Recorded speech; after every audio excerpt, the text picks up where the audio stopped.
우리는 지난 2주에 걸쳐서 예수님의 유명한 감람산 설교를 살펴보고 있었습니다. 감람산 설교는 예수님의 종말론적 담론 가운데 가장 마지막으로 했던 말씀이고, 그리고 또 가장 긴 설교입니다. 지난주까지 우리는 재난의 징조와 조금 더 구체적인 재난을 살펴보았습니다. 오늘은 환난의 때를 맞이하게 될 우리가 가장 큰 환난 가운데서 어떻게 해야 하는지에 대해서 주님 말씀하고 계십니다.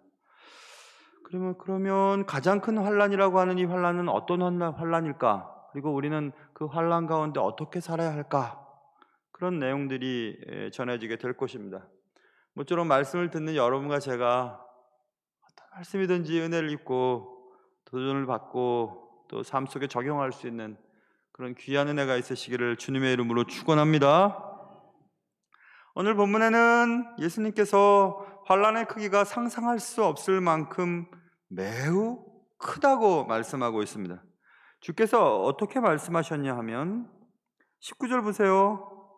하나님께서 창조하신 시초부터 지금까지 이런 환난이 없었고 후에도 없으리라. 이런 환난은 한 번도 없었어. 그리고 앞으로도 없을 거야. 라고 말씀하시면서 앞으로 있을 이 환난의 크기와 또 심함에 대해서 말씀하고 있습니다. 성경을 통해서 우리는 여러 가지 환난을 살펴볼 수 있습니다. 노아 시대에 있었던 대홍수 사건도 우리는 알고, 예루살렘 멸망 때 그러니까 남북으로 나누어져 있을 때 북쪽은 아수르, 남쪽은 바벨론에 의해서 멸망당하죠. 그때 대학살 사건도 우리는 압니다. 수많은 기근과 지진에 대한 내용들도 성경에 써 있습니다. 하늘에서 불과 유황이 비처럼 쏟아져 내렸던 소돔과 고모라의 멸망 사건도 우리는 잘 알고 있습니다. 그런데 앞으로 있을 이 환난은 그런 사건들보다 훨씬 큰 환난이 있을 것을 말씀하셨습니다. 앞으로 있을 환난은 한 번도 경험해 보지 못했고 또 앞으로도 없을 무섭고 두려운 환난이 있을 것이라고 말씀하셨습니다. 물론 이 환난은 가깝게는 이 말씀을 하신 이후 40년도 안 돼서 로마의 티투스 장군에 의한 예루살렘 함락 사건, 한 100만 명이 죽고 수많은 사람들이 다치고 예루살렘 성이 파괴되던 그 사건을 의미하는 것일 수도 있고, 또 앞으로 있게 될 세상의 종말도 우리가 이 말씀을 통해서 이해할 수 있습니다. 자, 그런데 이 환란이 더욱 두려운 것은 20절 말씀처럼, 자 20절 보세요. 만일 주께서 그 날들을 감하지 아니하셨더라면 모든 육체가 구원을 얻지 못할 것이거늘 자기가 택하신 자를 위하여 그 날들을 감하셨느니라.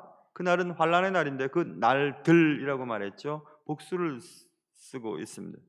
그러니 이 두려운 날, 앞으로 우리가 겪게 될 환란, 가장 큰 환란, 한 번도 경험해 보지 못했고 앞으로도 없을 이 환란은 어느 한순간 잠깐 있는 환란이 아니고 어떤 일정 기간 동안 지속적인 기간을 말하고 있습니다. 그런 지속적인 환란이 계속될 것이다. 이게 문제입니다. 이게. 여러분, 제가 여기 난가중에 살다가 어릴 때 모래내에서도 살다가 그다음에 강남으로 이사 갔습니다. 강남에 이사 갔는데 영가초등학교를 졸업하고 공동학군으로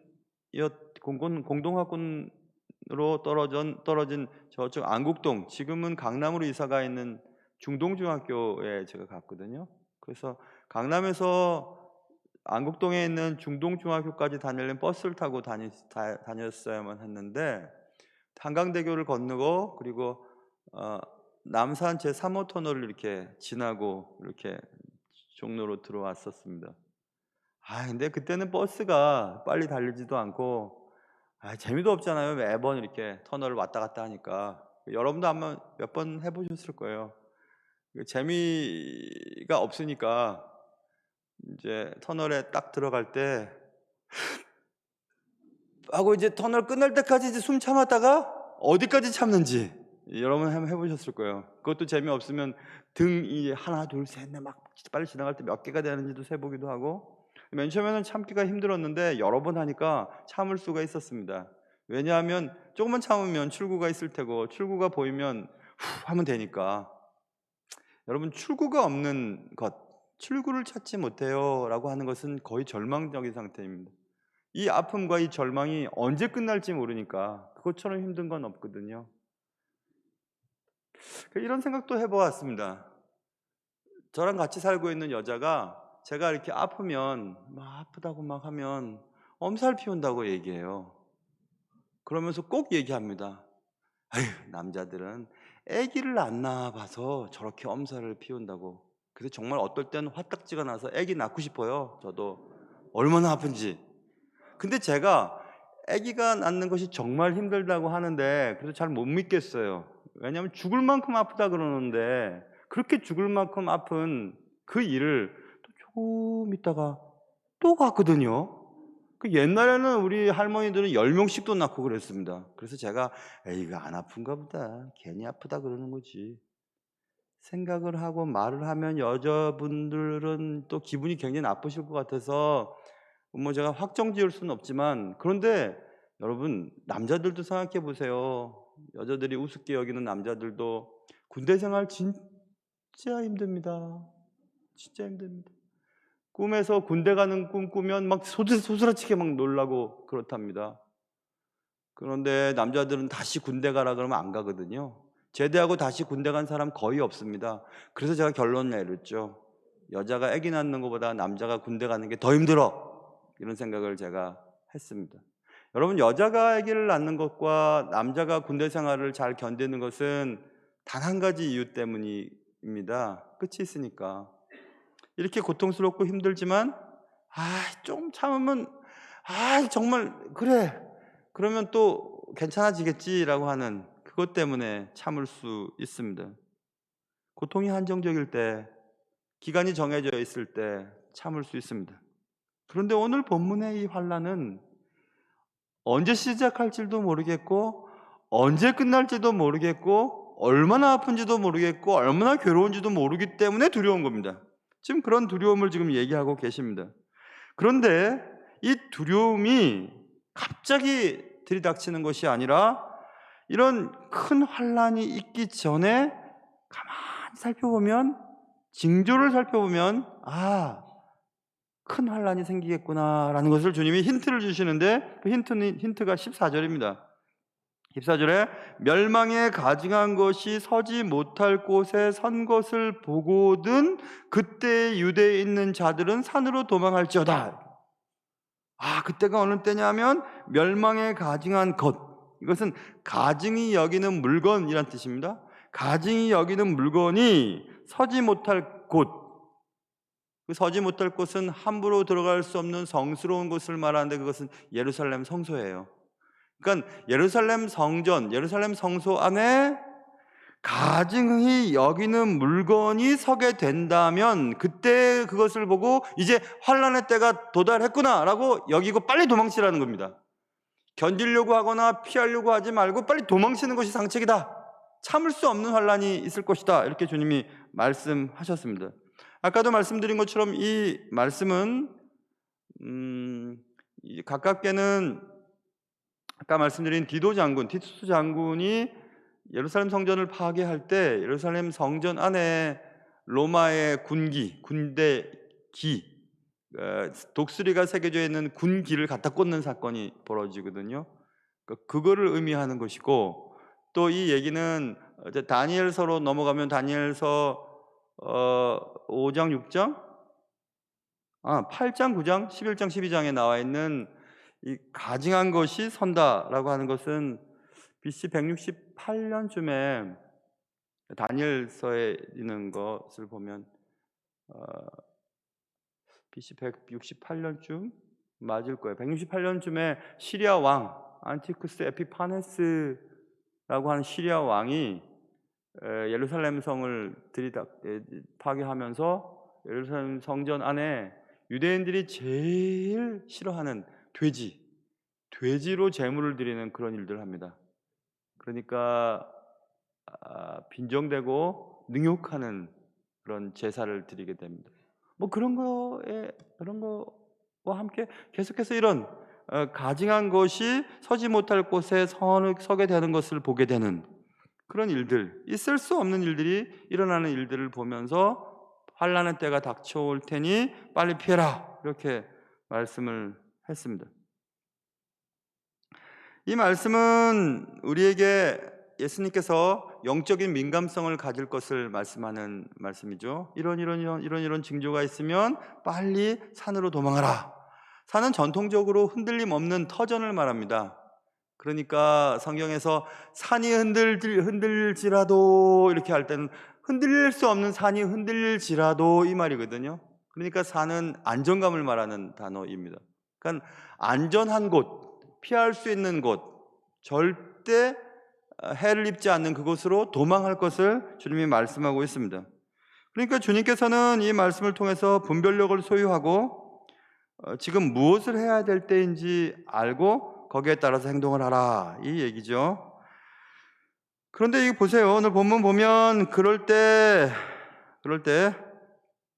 15절 보면 어떤 사람이 지붕 위에 있었는데 지붕 위에 있는 자가 내려가지도 말고 집에 있는 무엇을 가지러 들어가지도 말며, 이 말이죠. 이 말은 지붕에 뭐 기와를 고치려고 올라갔나? 수리하려고 올라갔나? 그게 아니라 유대인의 지붕은 그냥 기도도 하고 또 쉬기도 하고 그런 장소입니다. 평평한 유대인의 집 구조가. 그러니까 거기에 있다가 그런 징조를 발견하고 환난의 때가 닥친 줄 알면 집에 가서 뭐 챙겨가지고 나올 그런 시간도 없다는 겁니다. 급박하게 빨리 피하라는 것을 말씀하고 있습니다. 밭에 어떤 사람이 일을 하고 있는데 보통 겉옷은 집에 두고 나가서 일을 합니다. 너무 더우니까. 그런데 겉옷을 가지려고 뒤로 돌아서 집에 가서 겉옷을 가지고 올 그런 시간도 없다는 겁니다. 빨리 거기서 피하라, 이렇게 말씀하고 있습니다. 그만큼 긴박하고 심각하고 치명적인 그런 환난이 닥쳐올 것을 말씀하고 있습니다. 그날에는 17절 아이 벤 자들과 젖먹이는 자들에게 화가 있으리로다. 아이를 뵌 것이 얼마나 축복입니까? 그런데 아이 뵌 자들에게는 그런 환난의 때는 너무 고통스러운 날입니다. 도망가기도 힘들고 젖을 먹이고 있는데 이 아기를 데리고 어딜 피난하는 것도 어렵죠. 우리는 그 전쟁을 경험해 본 민족인데 전쟁 때 제일 힘들고 제일 고통스러운 분들은 젖 먹이는 어머님들이에요. 또 해산을 앞둔 어머님들, 그런 자들에게 화가 있으리로다 하면 너무너무 고통스러운 순간이죠. 그리고 또 이 일이 겨울에 일어나지 않도록 기도하라, 이렇게 말씀하고 있습니다.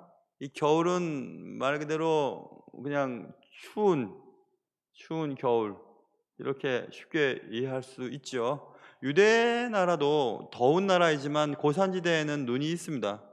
헐몬산 같은 헐몬산의 이슬이 녹아서 뭐 물이 되고 홀레 호수와 또 갈릴리 호수로 흘러서 요단 강물을 이루고 하는 눈 녹은 물, 그러니까 눈이 있습니다. 그러니까 추운 계절에 그런 기후가 좋지 않은 때에 그런 일을 당하지 않도록 기도하라, 이렇게 말씀하고 있고, 또 생각해 보면 유대인의 그 지리와 기후를 안다면 금방 이해되는 얘기입니다.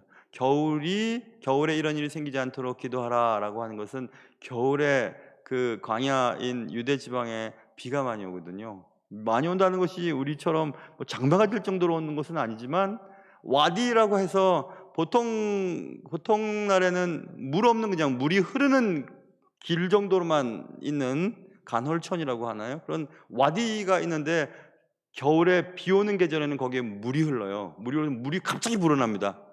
그러니까 겨울이 되지 않도록 기도하라는 것은 물이 불어나서 산으로 도망하지 못할 환경에 처해 있지 않도록 그날을 피할 수 있도록 기도하라, 이 뜻이거든요. 그러니까 결국 이 환난의 때를 피할 수 없겠지만 환난의 때에 도망할 수 있는 환경을 위해서는 기도하라, 이렇게 지금 말씀하고 있는 것입니다. 그러니까 분명히 환난의 날 올 것이고 그 환난의 날에 우리가 피할 수 있는 그 환경을 위해서 기도하라 이렇게 주님이 말씀하고 있습니다.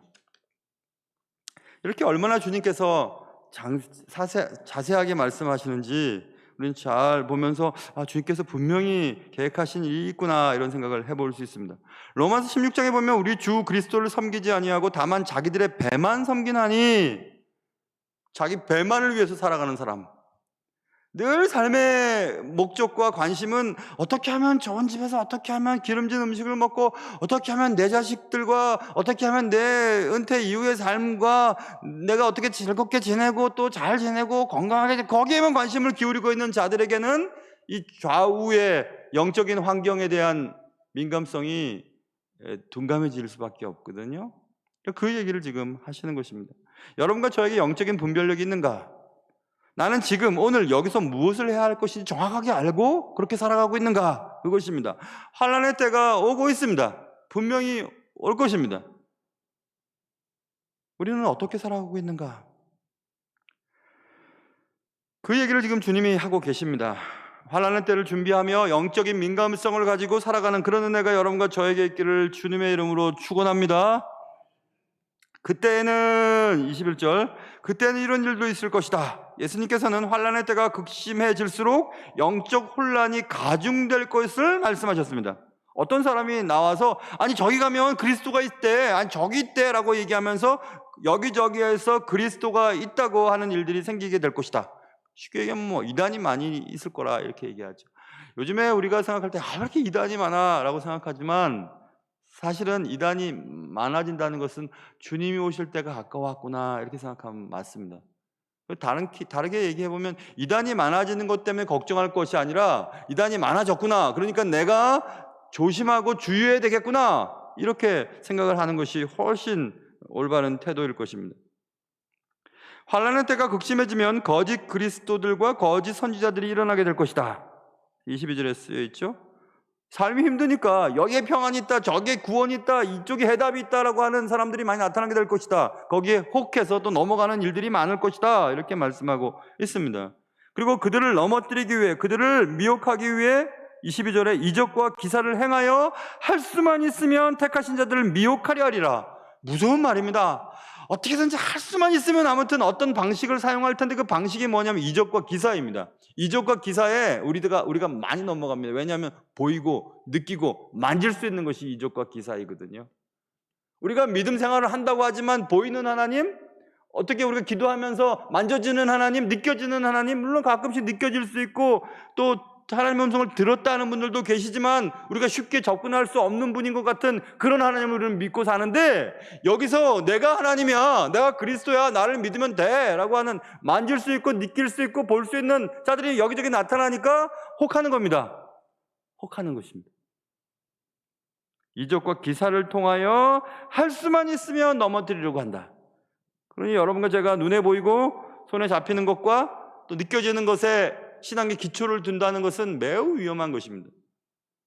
왜냐하면 믿음은 보이는 것을 받아들이고 만지고 느낄 수 있는 것들을 신뢰하는 것이 아니고, 히브리서에 있는 말씀처럼 믿음은 바라는 것들의 실상이요 보지 못하는 것들의 증거라고 말씀하고 있습니다.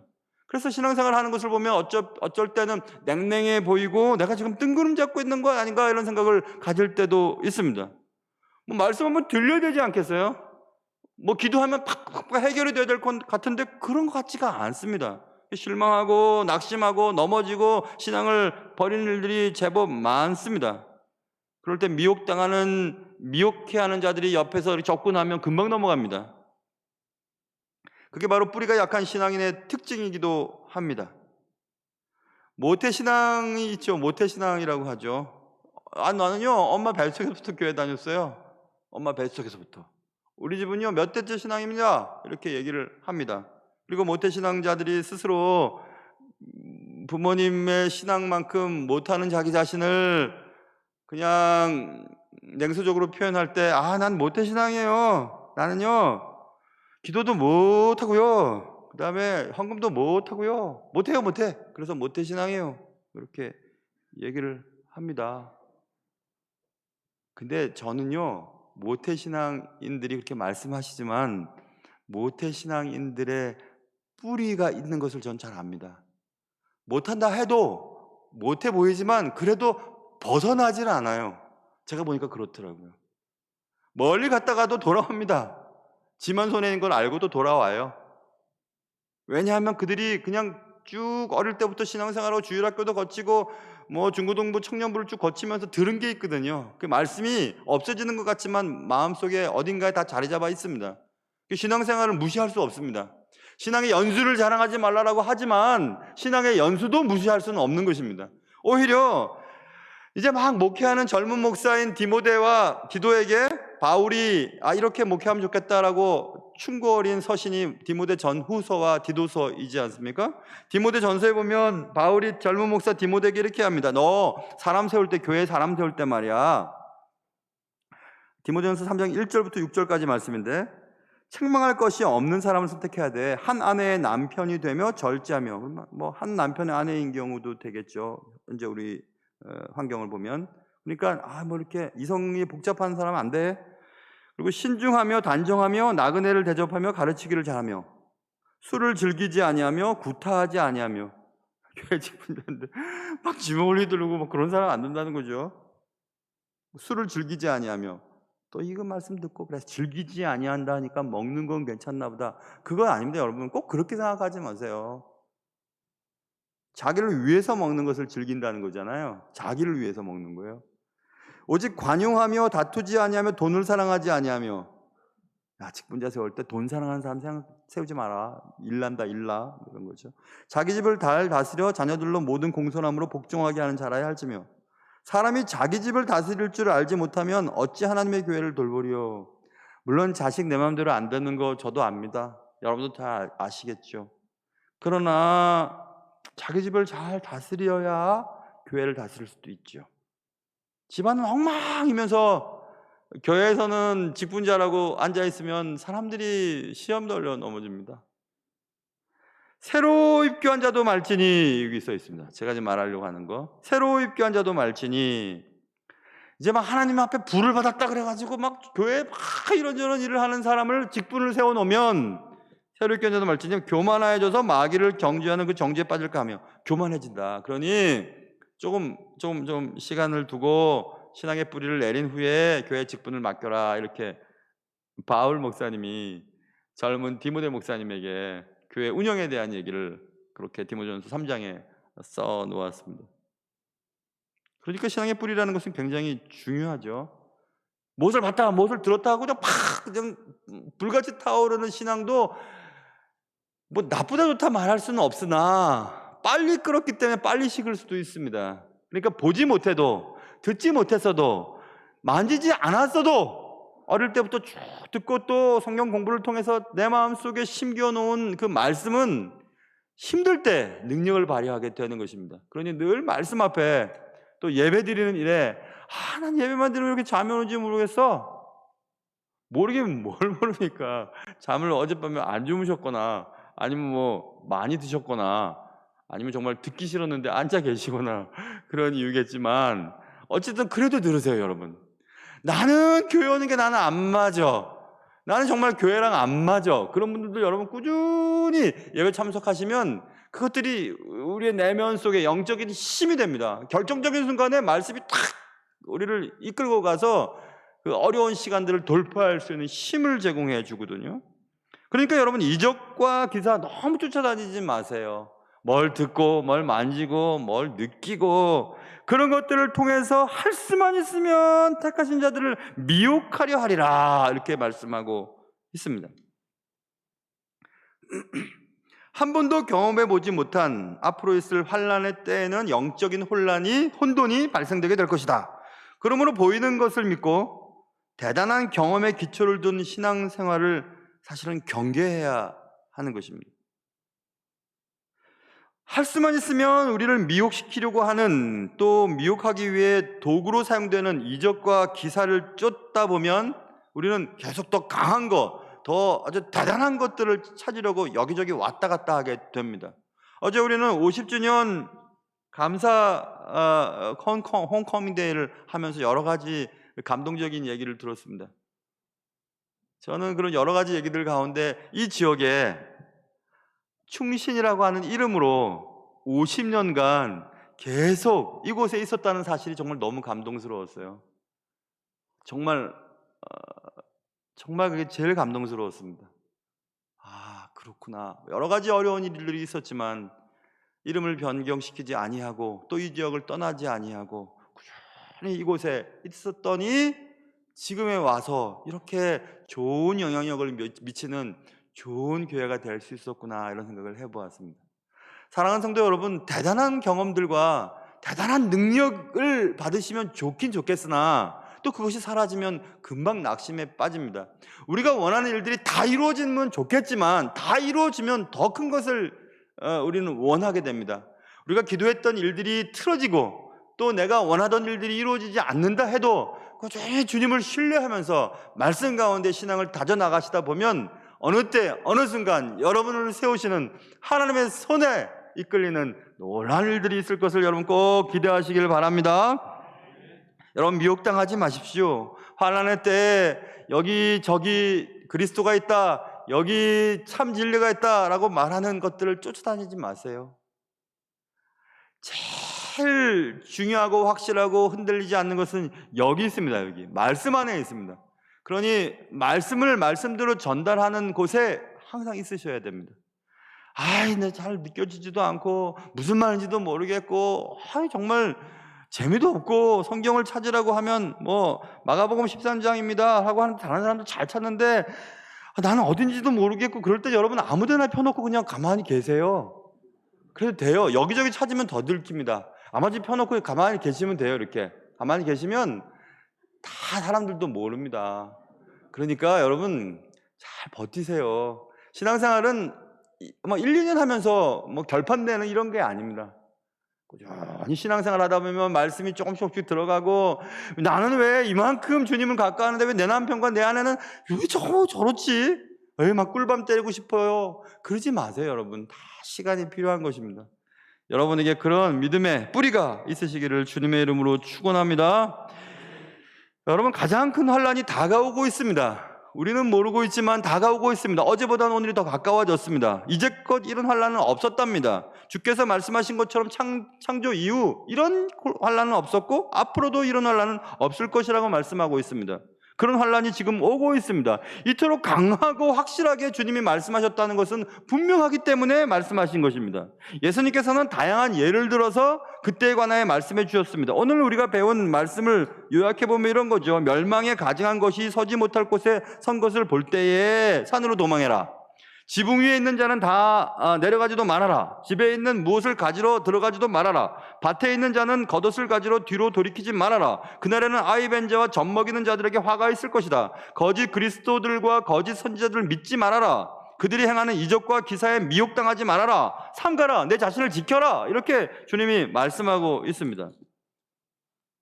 그래도 우리는 뭐 작년이랑 올해랑 특별히 다른 것도 없고, 어릴 때부터 뭐 종말이라고 하는데 종말인 것 같지도 않고, 수천 년 전부터 종말이라고 하는 종말인 것 같지도 않고, 뭐 그러니 무감각해진 것도 사실입니다. 사실이죠. 여러분, 이탈리아를 가보신 분은 이탈리아 나폴리에서 조금만 내려가면 연안에 그 폼페이라고 하는 데가 있잖아요. 고대 도시 폼페이가 79년 서기 79년 8월 4일 날 15분 동안에 그 도시가 화산 잿더미가 된 도시죠. 폼페이. 그로부터 79년, 16년 전이니까 63년에 그런 비슷한 지진과 흔들림이 있었답니다. 그런데 그때 큰 피해가 입지 않았답니다. 그리고 16년이 지난 후에 똑같은 징조가 보였을 때 사람들은 별거 있겠어? 라고 생각을 했더랍니다. 그런데 여기 지금 거기 그 폼페이에 있는 베스비오 화산이 폭발하고 15분 만에 거기 전멸당했어요. 화산 잿더미로 변했습니다. 그 가서 보신 분들은 뭐 빵 굽다가 빵끈에다가 이렇게 딱 그 화산재 덮여갖고 그냥 그런 분도 계시고, 어떤 사람은 아마 귀족인 것 같다는데요. 귀족이 이제 볕을 이제 일광욕을 하려고 이렇게 이리다가 그냥 이렇게 새까맣게 변하고, 어떤 사람은 애기에 젖을 물리는 이런 것도 있고, 여러 가지로 그냥 그대로 그냥 굳어져 버렸습니다. 물론 거기 폼페이에 있는 것은 모조품이고 박물관에 진품이 있다고 제가 얘기를 들었는데, 그걸 보면서 그분들은 어떤 생각을 했을까? 과연 이런 일들이 또 생길 수 있을까? 아니, 무슨 일이 있겠어. 16년에도 그런 일이 있었는데 무슨 일이 있어. 괜찮지 라고 생각을 했을 것입니다. 지금도 마찬가지죠. 무슨 일이 있겠어 지금. 여러분, 기후학자들과 기상학자들과 또 바다를 연구하는 분들, 또 햇볕을 연구하는 분들은 얼마나 경고를 많이 하는지 모릅니다. 어제도 제가 인터넷 신문에서 봤는데, 테니스 경기장에 여러분 보셨죠? 기상의 경고에 대한 얼마 남지 않았다라고 하면서 그냥 막 이렇게 경고 사인을 보내는 그런 일들 지금 막 하고 있습니다.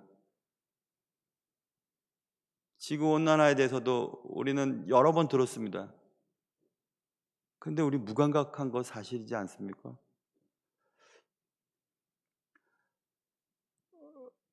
뭐 그런 지구 오염에 대한 다큐멘터리나 이런 경고에 대한 연설문이나 책들을 읽으면서 그래도 뭔가를 하긴 해야 되겠다. 내가 할 수 있는 일이 뭘까? 그렇지. 일회용품부터 줄여보고, 그리고 또 종이를 재활용해보고, 이면지도 활용하고, 하여튼 해볼 수 있는 방법들을 한번 이것저것 해보려고 노력을 해봤습니다. 근데 그게 역부족이더라고요. 내가 그렇게 해도 내 주위 사람들과 또 함께 동행하는 사람들이 그리 많지는 않아요.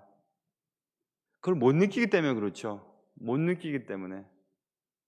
뭐 그럼 어떻게, 그럼 괜찮지 뭐. 적어도 내가 사는 동안에는 그런 일이 안 생기겠지. 그렇게 생각하면서 우리는 얼마나 태평스럽게 여기는지 모르겠습니다. 그런 일이 뭐가 있을 거야? 있지 않을 거야. 대수롭지 않게 생각했던 폼페이 사람들은 베스비오 화산 폭발로 그냥 다 그렇게 그냥 끝나버렸습니다. 그거보다도 더 무시무시한 환란의 때가 지금 오고 있다고 주님 말씀하고 있습니다. 마지막 때는 오늘 지금 이 시간에도 가까이 오고 있습니다. 환란의 때는 단회적인 어떤 정해진 순간 찰나를 지나가는 어떤 그런 것이 아니고 반복적이고 지속적인 어떤 기간 동안에 이루어질 것이라고 말씀하고 있습니다. 그러므로 주님께서는 환란의 때를 대비하라고 말씀하고 있고, 오직 믿음으로 살고 믿음으로 나아가라고 말씀하고 있습니다. 코로나 때 OTT 시장, OTT는 뭐 over the top이라고 해서 뭐 선을 넘어서, 기존 범위를 넘어서 이런 뜻을 축약한 OTT, 그러니까 TV 셋톱박스를 통해서 뭐 미디어나 영화를 볼 수 있는 그런 OTT 시장이 얼마나 확장됐습니까? 뭐 특별한 기업을 거론해서 죄송하긴 하나, 얼마 전에 그 넷플릭스에서 몇 달 됐어요. 그래도 몇 달 됐는 것 같은데요. 넷플릭스에서 좋은 어떤 상을 받은 작품이라고 봤습니다. 그 제목은 Don't Look Up이었어요. Don't look up. 쳐다보지 말아라 이거죠. Don't look up.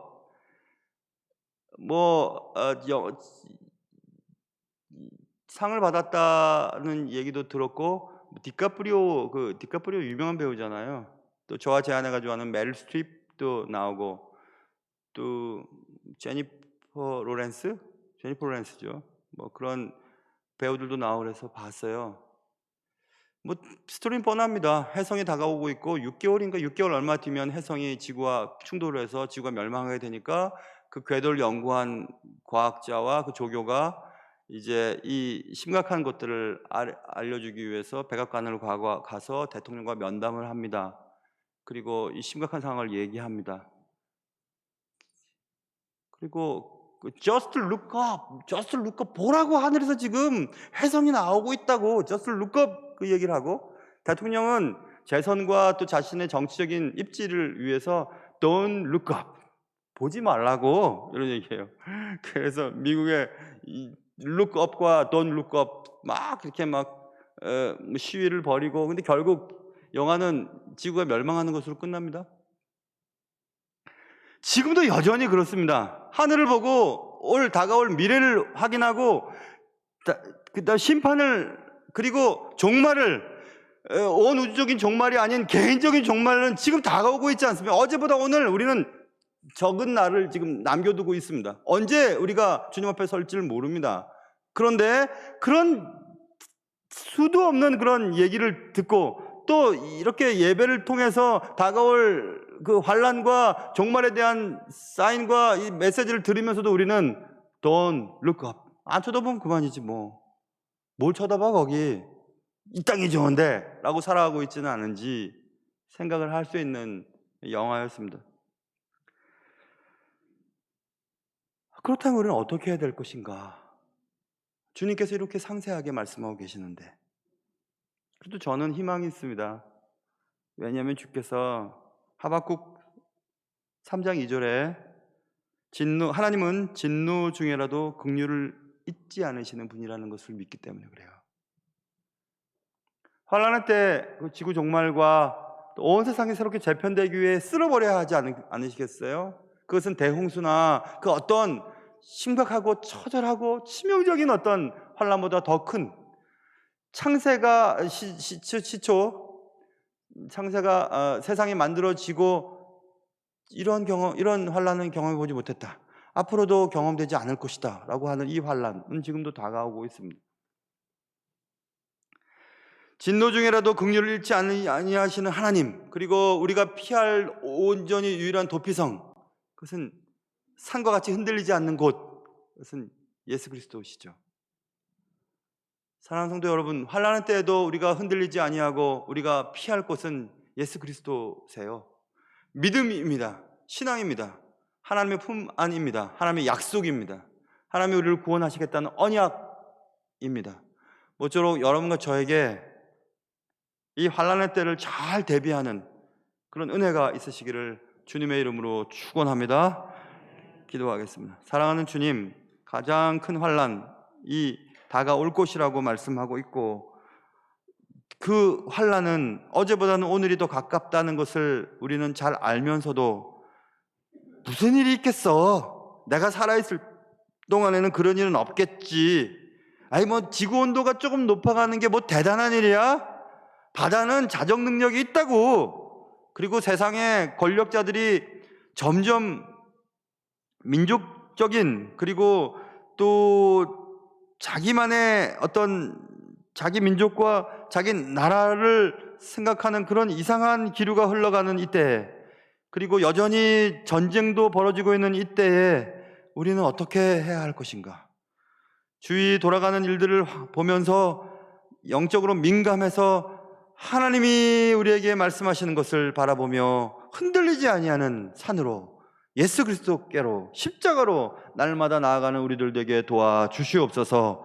예수님의 이름으로 기도합니다.